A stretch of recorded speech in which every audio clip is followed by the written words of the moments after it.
So then, welcome back to Effingham Golf Club for another video blog indoors. Bit windy outside, so obviously it's a bit difficult to film with a microphone. So this is a follow-up on our course maintenance week, which very busy, very intensive week, have you seen? And it's just a follow-up of what we've done and what we've tried to achieve with all this hollow coring and sand and inconvenience. So obviously, you know, we cored the greens fairly heavy. It was very successful in the end. It was a slow start, but then it picked up. We then applied, we're currently now 57 tonnes of sand onto the greens, which is pretty well filled all the holes up now. We're there. And we're now following up with fertilising the greens, giving them a feed, getting some water on them, so it's not rained yet, of course, and let's get some growth and let's put them into recovery, because it is quite harsh what we end up doing to them.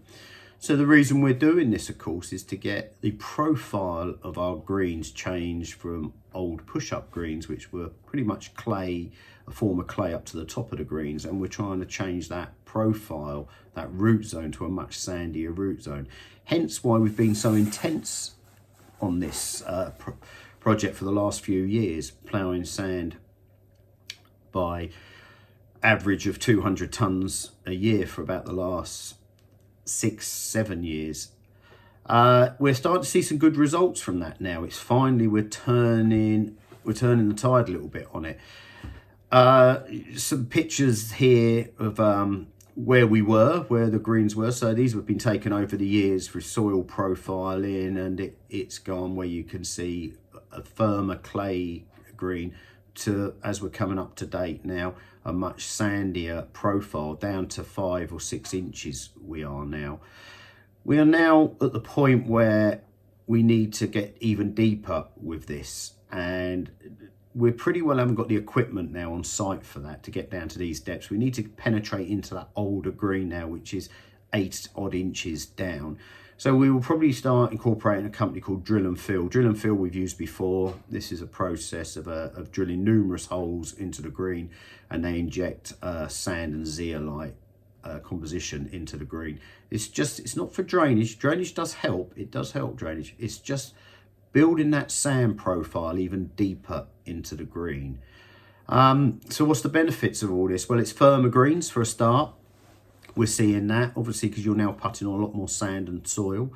We're trying to dry the greens out slightly more in the winter. This will happen a bit more with lower drainage, of course, because it's even though we've made 5 inches of very sandy green, once that 5 inches fills up with moisture or rain, then it's very slow to penetrate through the old soil levels. Hence why using something like Drill and Fill, that's where the drainage aspect will come in. It's just to push that water through the profile a little bit quicker.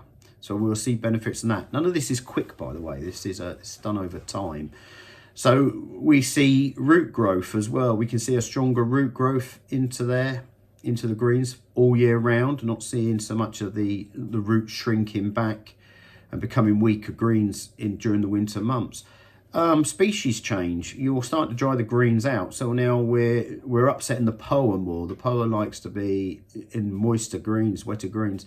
We'll start drying them out. You will start seeing the benefits of bent will thrive more, which has always been the goal really behind the scenes. So we are seeing more bent slowly appear on these greens, not through overseeding. It's making the root zone healthier. It's like I've always said, it's like keeping fish. You don't keep fish, you manage the water. The fish do exactly what they should do. If they're not in good water, they won't survive. It's like grass. If it's not in a good root zone on the greens, it just won't survive. So this is why we spend so much time with the root zone on the greens.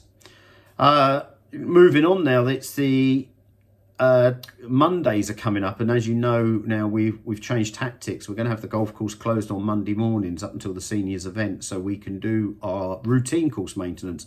So Monday mornings, as long as the weather plays ball, it will be 2 verticuts a month I'm planning on, so once a fortnight, and then we'll be into our sand tracker, our 5 greens for very light hollow coring, and then the top dressing, of course. Those 5 greens get a little bit heavier dressing. and then the rest of the greens have a light dressing and then a roll. So we're going to have a little greens routine on a Monday, and hopefully it's going to be very successful for us. It just gives us that couple of hours in the morning to get ahead of the golf and complete the task, rather than trying to find time during the week to do it, which is a bit of an inconvenience for everybody, including us, of course.